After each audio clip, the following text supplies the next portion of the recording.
lebih baik mendiskusikan rekam jejak tanpa ada orangnya di ruangan. Itu jauh lebih fair.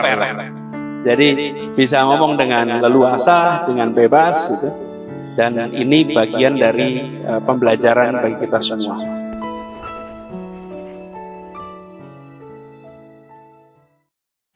Tentu kita mulai dengan memanjatkan rasa syukur Allah Subhanahu wa taala. Mensyukuri semua. Satu,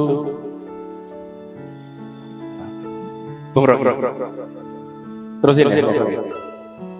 Satu, yang penting beliau bilang sampai 24, nggak lebih awal gitu kan. Bersyukur satu, kita bisa bersama-sama di sini. Kedua, kita mensyukuri bahwa alhamdulillah sebuah karya intelektual ini tuntas dan kita menyaksikan peluncurannya. Dan ketiga, bagi kami sendiri mensyukuri bahwa amanat di Jakarta itu tuntas dan bisa menjadi bahan pembelajaran. Nah, ini mengomentari yang disampaikan oleh Pak Thohir tadi, bahwa pesan itu penting dan kata-kata itu penting. Kadang-kadang kita menganggap sepele pesan dan kata-kata. Tadi yang disampaikan tahun 83, kalau dihitung sampai sekarang kan 40 tahun yang lalu. 83 ke 2023. Pesan sederhana dari orang yang tidak beliau kenal, kalimat itu menempel dan 40 tahun kemudian diulang. Itulah juga sebabnya ketika kami bertugas di Jakarta, kami selalu sampaikan bahwa karya itu di ujung. Sebelumnya ada narasi, dan jangan pernah remehkan narasi. Dan sebelum ada narasi ada gagasan narasi, karya. Nah, itu yang kita coba lakukan ketika berada di Jakarta. Perjalanan kemarin di Jakarta ada banyak sekali yang dikerjakan dan lain-lain. Saya ingin sampaikan apresiasi kepada Pak Niko, Pak Dr. Niko, karena ini bukan sesuatu yang sederhana. Mengumpulkan semua, kalau dilihat di jangkauan tulisan ini itu atau buku ini, itu menjangkau bisa dibilang hampir semua urusan yang kemarin dikerjakan di Jakarta. Saya pun kemarin ketika lihat isi buku ini, saya sempat mikir, dari mana ya bisa mendapatkan narasumber sebanyak ini, luar biasa. Karena beliau sendiri tidak pernah wawancara saya. Jadi kita juga baru ketemu sekarang. Jadi saya baru ketemu Pak Niko sekarang, belum pernah ketemu sebelumnya. Sementara dia perlu akses yang memungkinkan melakukan. Apa artinya? Mudah-mudahan ini berarti bahwa yang dikerjakan di Jakarta itu menggunakan prinsip transparansi, sehingga bisa diakses oleh siapa saja, bisa dijadikan pelajaran oleh siapa saja. Yang dikerjakan tentu tidak sempurna, pasti ada kurang, pasti ada minus, pasti. Tetapi ketika ini dijadikan sebagai sesuatu yang bisa diakses oleh semua, maka dia menjadi pelajaran yang bisa dipakai untuk membuat masa-masa berikutnya mengalami peningkatan terus-menerus. Salah satu hal yang membuat kita tengok kenapa di dunia barat itu ilmu pengetahuan berkembang, maju, salah satu sebabnya karena pengalaman atau perjalanan mereka dijadikan pengalaman. Kita punya banyak perjalanan yang tidak dijadikan pengalaman. Dia tidak jadi pengalaman. Jadi punya perjalanan aja. Kenapa sebuah perjalanan jadi pengalaman? Dan ini juga yang saya sering sampaikan ketika ngurus Jakarta. Ini Jakarta ini jutaan orang, tiap hari lalu lalang. Dan perjalanan mereka tidak pernah jadi pengalaman. Karena kita tidak menganggap ini sebagai sesuatu yang harus jadi pengalaman. Menjadi pengalaman itu bila perjalanan diambil hikmahnya.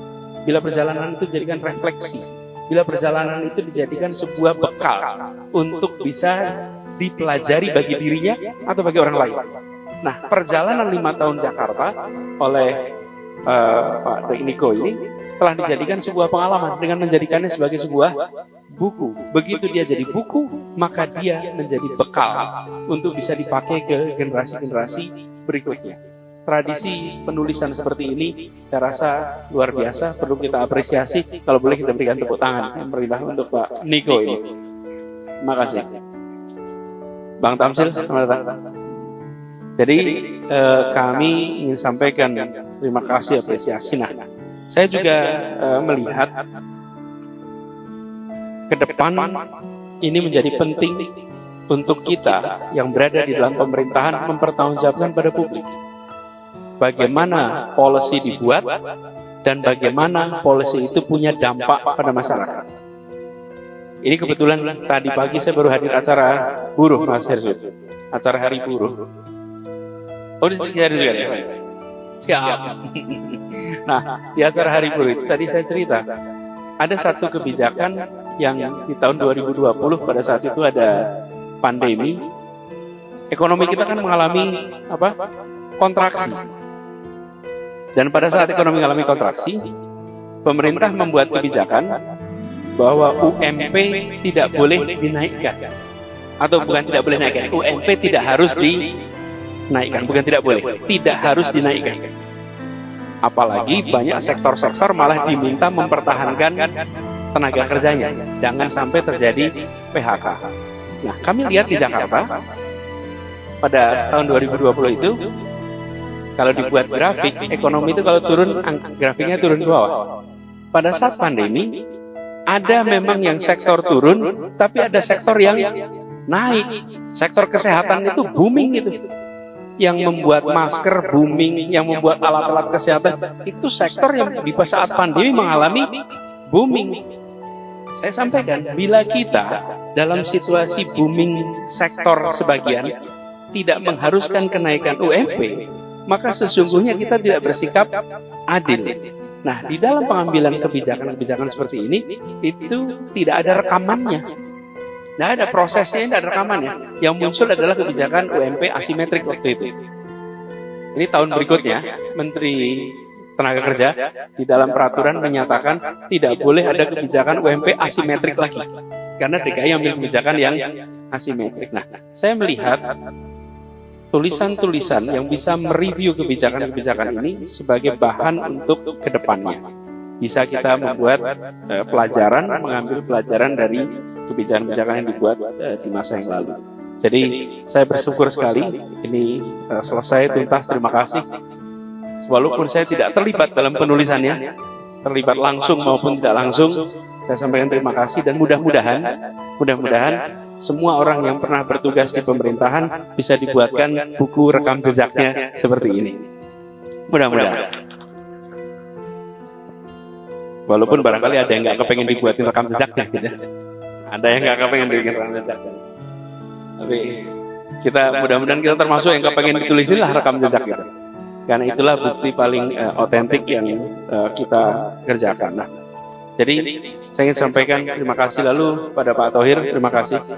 Terima kasih telah menjadi salah satu champion untuk kita punya kemampuan yang saya bilang istilahkan daya baca. Kalau minat baca saja kita tinggi, tapi daya baca belum tentu. Kalau ini baca seperti ini perlu daya baca. Kalau buka HP itu minat baca. Jadi buka WA minat baca, baca buku daya baca. Nah, ini meningkatkan daya baca, ini perjuangan literasi yang penting, dan kami juga berharap mudah-mudahan respon publik terhadap buku-buku yang diproduksi ini bisa kita dorong masyarakat membeli. Pak Aris Hilman tadi ketua IKAPI ada di sini. Pak Aris, terima kasih. Ini IKAPI ini pioner kita, boleh beri tepuk tangan buat IKAPI. Pak, ke depan harus kita dorong lebih jauh supaya pemerintah itu lebih memfasilitasi kegiatan literasi lewat teman-teman penerbit. Kami sering sekali Pak menyaksikan betapa kita tidak konsisten. Satu sisi ingin mendorong literasi, sisi lain harga kertas, kemudian proses produksi dan lain-lain, beban dari pemerintahnya tidak dibantu. Pak Thohir, terima kasih. Kemudian bagi semua yang hadir, selamat berdiskusi. Nah, saya ingin juga sampaikan ini akan diskusi. Saya nanti mohon pamit, Mas. Satu, memang saya harus pergi, ada penerbangan yang tidak bisa diatur, geser lagi. Tapi yang sisi lain, lebih baik mendiskusikan rekam jejak tanpa ada orangnya di ruangan. Itu jauh lebih fair. Jadi bisa ngomong dengan leluasa, dengan bebas, gitu. Dan ini bagian dari pembelajaran bagi kita semua. Kami sampaikan terima kasih kepada semuanya. Dan insya Allah ini menjadi bahan yang bermanfaat bagi kita. Dan saya akan baca tuntas buku ini. Terima kasih. Assalamualaikum warahmatullahi wabarakatuh.